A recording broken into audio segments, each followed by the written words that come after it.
अपना उत्तराखंड आप देख रहे हो, आपके साथ मैं हूं चांदनी धवन और बात करेंगे देहरादून से बड़ी खबर मिल रही है, जहां पर धामी सरकार ने रक्षाबंधन पर उत्तराखंड की बहनों को बड़ी सौगात दी है। राखी के अवसर पर बहनें 2 दिन उत्तराखंड परिवहन निगम की बसों में निःशुल्क यात्रा कर सकेंगी।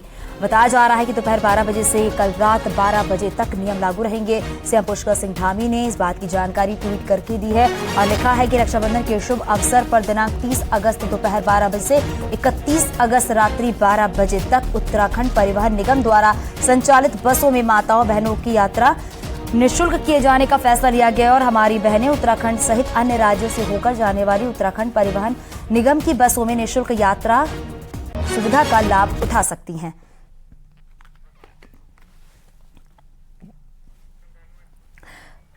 तो बता दें आपको, सीएम पुष्कर सिंह धामी ने बड़ी सौगात दी है माताओं और बहनों को और ट्वीट भी किया है। ट्वीट करके इस बात की जानकारी दी है कि 2 दिन फ्री बस सेवा का लाभ उठा सकती हैं माताएं और बहनें। और क्योंकि रक्षाबंधन का त्यौहार है, भाई बहन के अटूट रिश्ते का ये त्यौहार है, जब बहनें अपने भाई को राखी बांधने के लिए जाती हैं, तो इस त्यौहार को देखते हुए 31 अगस्त रात्रि 12 बजे तक उत्तराखंड परिवहन निगम द्वारा संचालित बसों में माताओं बहनों की यात्रा निःशुल्क किए जाने की रक्षाबंधन के शुभ अवसर पर दिनांक 30 अगस्त दोपहर 12 बजे से जो फ्री सेवा है वो महिलाएं ले सकती हैं। देहरादून ले चलते हैं भारती हमारे साथ, हमारी सहयोगी जुड़ गई हैं। भारती सर बताइए, क्योंकि सीएम पुष्कर सिंह धामी ने माताओं और बहनों को बड़ी सौगात दी है रक्षाबंधन के त्योहार पर। अभी जहां पर आप मौजूद हैं वहां पर क्या तस्वीरें आप देख पा रही है? अगर वहां पर बहनें मौजूद है या महिलाएं मौजूद है वहां पर, जरा उनसे बात कीजिए आप। देखिए, मैं इस वक्त हिल बस डिपो पर मौजूद हूं और 12 बजे से नियम लागू होना है, आज दोपहर से कल रात 12 बजे तक। यानी कि आज का 12 बजे के बाद का दिन और कल का पूरा दिन जब फ्री बस सेवा का लाभ जो है वो प्रदेश की महिलाएं उठा सकती हैं। लेकिन इसमें जो मेरी महिलाओं से बातचीत हुई है वो ये कह रही है कि पहाड़ों में खासतौर पर दिक्कत ये आने वाली है कि पहाड़ों में 12 बजे के बाद जो है वो बस की जो बस काफी कम चलती हैं, तो इसलिए सभी जो लोग हैं वो आज ही जा रहे हैं और अभी उनको इस सेवा का लाभ नहीं मिल रहा है, क्योंकि 10:30 बजे तक जो बस है अमूमन जो दूरस्थ इलाकों में जाती है पहाड़ों में वो चल जाती है। चलिए, एक बस में ही हम यहाँ पर ये जो जाने के लिए तैयार है इस पर चढ़ते हैं और इस पर बात करते हैं लोगों से, वो क्या कुछ सोचती हैं, वो कैसे देखती हैं इस बस को। अभी बस हालांकि भरी नहीं है। कहाँ जा रही है मैम आप? मैं जा रही हूँ कपलानी।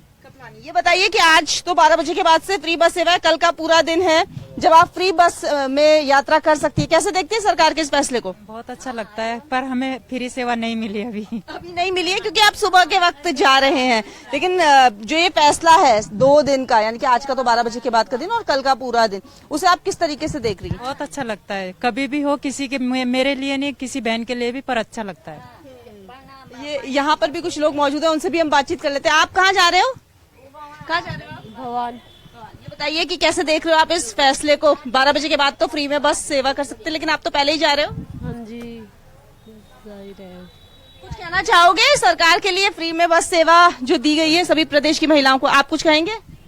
ना क्या कह दिया इसने। कुछ महिलाएं जो है वो नहीं बोल पा रही हैं, लेकिन यहाँ पर आप देख सकते हैं कि जो प्रदेश की महिलाएं हैं उनको ये लाभ यहाँ पर मिलने जा रहा है कि वो बस में फ्री में यात्रा कर सकते हैं। आप भी जा रहे हो, क्या नाम है आपका? गौरी। गौरी, फ्री बस सेवा मिलेगी, कैसे देखते हो? राखी बांधनी है घर में? Yes sir. राखी बांधने के लिए जा रहे हो घर? कहाँ जा रहे हो? हम उत्तरकाशी। उत्तरकाशी जा रहे हो। तो ये आप देखिए यहाँ पर कि चाहे वो छोटे बच्चे हों या जो भी फीमेल्स हैं, उनके लिए सरकार ने ये बड़ी सौगात यहाँ पर दी है। लेकिन कुछ महिलाएं मुझे ऐसी भी नजर आई थी यहाँ पर जो ये कह रही थी कि वो 12 बजे के बाद जो है वो सफर करना चाहती है। उनसे बात कर लेंगे हम, वो क्या कुछ सोचती है। मैडम, आप कहाँ जा रहे हो? नौगांव जा रहे हो। हाँ। तो फ्री बस सेवा का लाभ मिल रहा है आपको? नहीं मिल रहा है? कहाँ मिल रहा लाभ? टिकट तो पहले कटा दिया। आपने पहले कटवा दिया टिकट?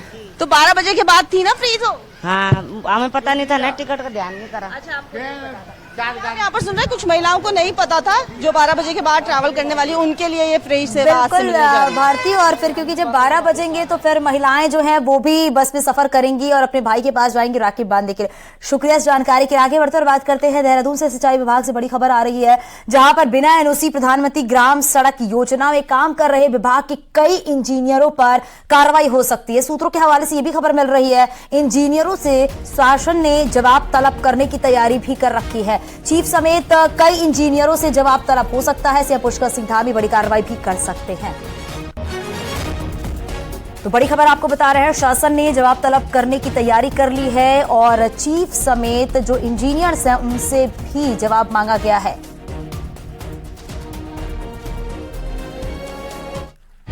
आपको आपने सूचना दे दें तो मैं इसमें आपको जवाब दे दूंगा। ये समय चुनाव का माहौल है और बहुत सी बातें मैं नहीं कर पाऊंगा। मैं चुनाव के बाद आपसे संपर्क। ऐसे इंजीनियर्स हैं जिन्होंने अपने मूल विभाग से, सिंचाई विभाग से एनओसी नहीं ली और वो प्रधानमंत्री सड़क, ग्रामीण सड़क योजना में काम कर रहे हैं। सिंचाई विभाग का क्या होगा? सिंचाई के कार्यों का क्या होगा? पूरे राज्य में सिंचाई के काम अधूरे पड़े हैं, सिंचाई के काम हो नहीं रहे हैं। और देहरादून लिए चलेंगे हमारे सहयोगी दीपांकर हमारे साथ जुड़ गए हैं। दीपांकर, ये तो एक बहुत बड़ी लापरवाही कही जा सकती है कि बिना एनओसी लिए काम किया जा रहा है और अब जवाब भी तलब किया गया है। और क्या जानकारी मिल पा रही है, किस पर गाज गिर सकती है?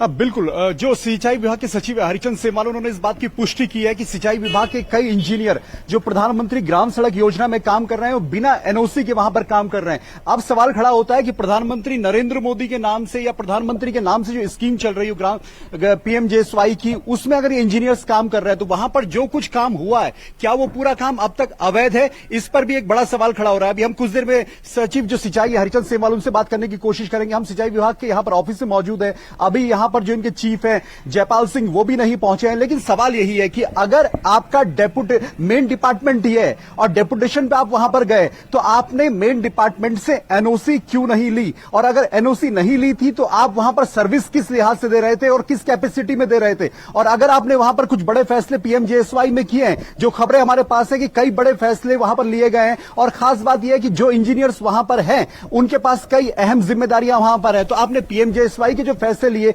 प्रधानमंत्री ग्राम सड़क योजना से जुड़े जो आपने फैसले लिए, उन फैसलों को क्या अवैध माना जाएगा? और अगर वो फैसले अवैध होते हैं तो कई बड़े टेंडर्स वहां पर प्रधानमंत्री ग्राम सड़क योजना के कैंसिल होंगे। खास बात यह है कि प्रधानमंत्री दीपांकर, आप ये भी बताइएगा, जो जवाब तलब करने की बात सामने आई है, कार्रवाई की बात की जा रही है, वो कब तक की जाएगी?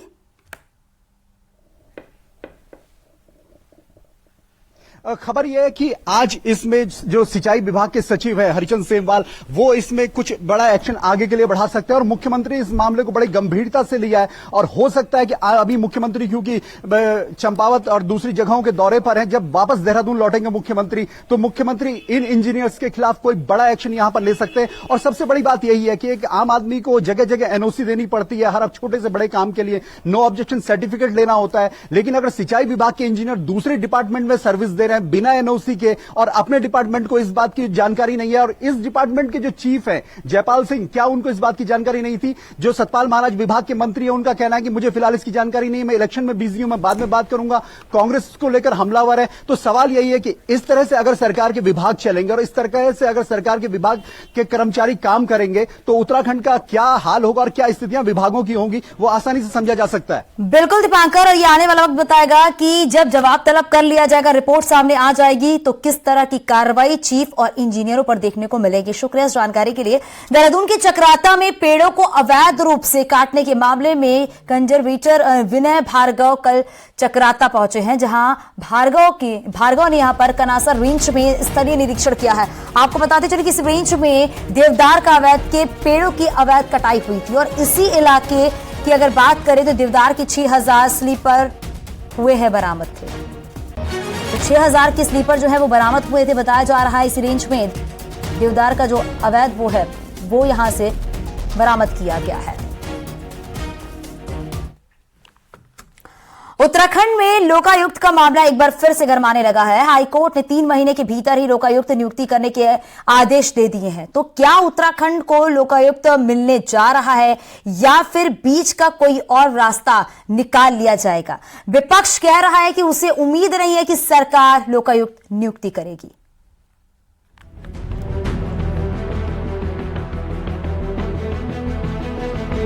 उत्तराखंड में लोकायुक्त की कहानी बीरबल की खिचड़ी से कम नहीं है। 2013 से बिना लोकायुक्त के लोकायुक्त का ऑफिस चल रहा है।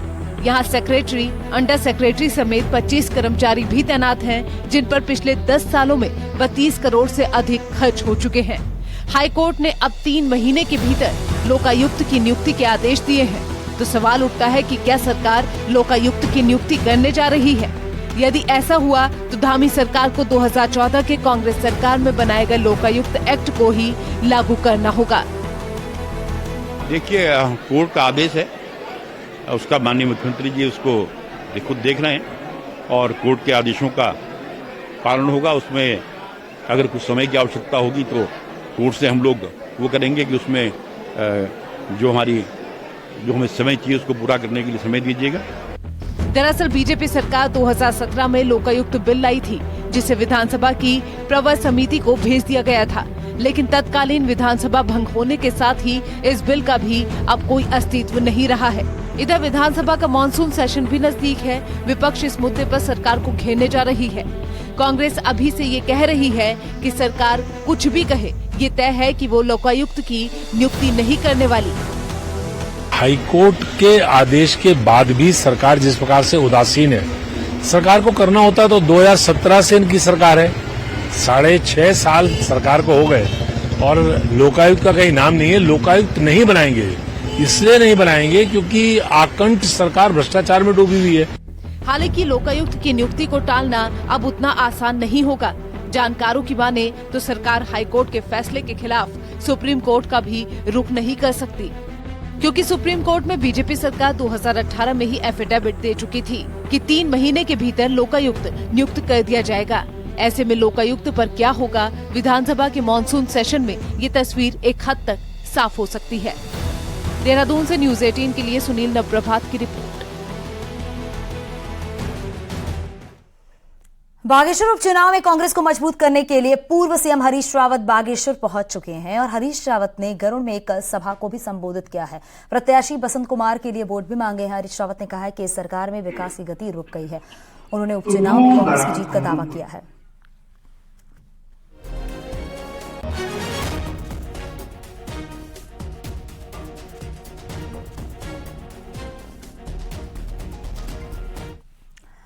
बागेश्वर उपचुनाव को लेकर बताते चले आपको कि प्रचार का अंतिम दौर चल रहा है। वहीं बीजेपी के लिए कैबिनेट मंत्री सत्यपाल महाराज भी बागेश्वर पहुंच चुके हैं। सत्यपाल महाराज ने यहां बीजेपी प्रत्याशी पार्वती दास के लिए वोट मांगे और बागेश्वर में विकास का वादा किया है। आपने अपना आदेश जो पहले दिया, जिंदाबाद जिंदाबाद भारतीय जनता पार्टी जिंदाबाद जिंदाबाद। की सम्मानित जनता से यही अनुरोध करूंगा कि आपने अपना आदेश जो पहले दिया, जिंदाबाद जिंदाबाद भारतीय जनता।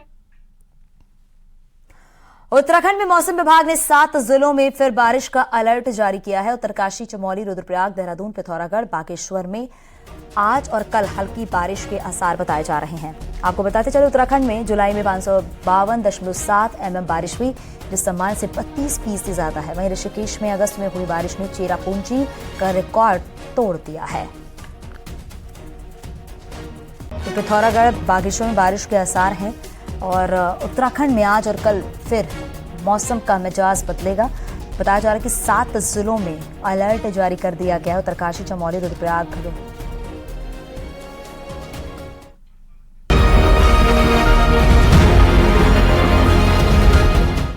पिछले 4 दिनों से प्रदेश में बारिश नहीं हो रही थी, लोगों को राहत थी, लेकिन अब मौसम विज्ञान केंद्र की तरफ से ये कहा गया है कि आज और कल 2 दिन 7 जिलों में हल्की बारिश एक बार फिर से देखने को मिल सकती है।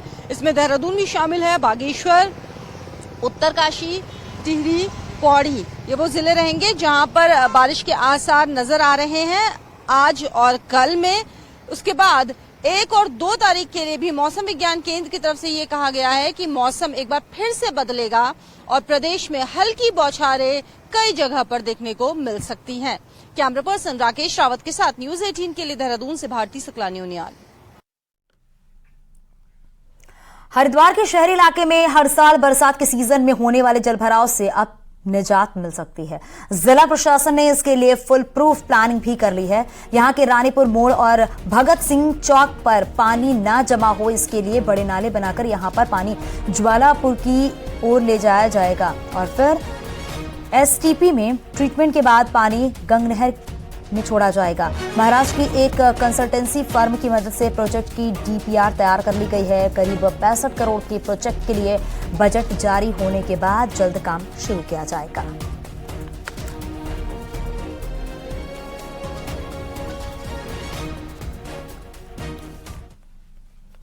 ऋषिकेश नगर निगम क्षेत्र में बारिश के बाद सड़कों का बुरा हाल है और हर ओर गड्ढे गड्ढे। ऐसे में लोक निर्माण विभाग द्वारा ठोस कदम न उठाए जाने के बाद अब नगर निगम ने गड्ढों को भरने के लिए मिट्टी डालने का काम शुरू कर दिया है। लेकिन ऐसे में सवाल उठता है ये कि मिट्टी और मलबा कितने समय तक टिका रह पाएगा। हालांकि रोज ही इन गड्ढों में गिरकर लोग चोटिल होते रहते हैं।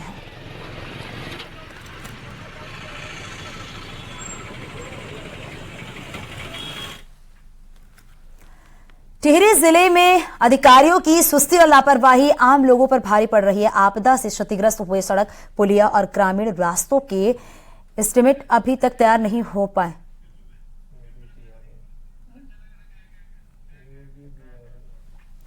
जिसके चलते ट्रीटमेंट का काम शुरू नहीं हो पाया है, जिससे लोगों को आवाजाही में दिक्कतों का सामना करना पड़ रहा है। जिसमें सबसे अधिक घनसाली क्षेत्र की सड़कें हैं, जहां लोग जान जोखिम में डालकर सफर करने को मजबूर हैं। मामले में डीएम का कहना है कि अधिकारियों से 31 अगस्त तक एस्टीमेट मांगे गए हैं, जिससे कि जल्द टेंडर लगाकर काम शुरू करके आगे बढ़ाया जा सके। वहीं बड़े एस्टीमेट को शासन को भेजा जाए।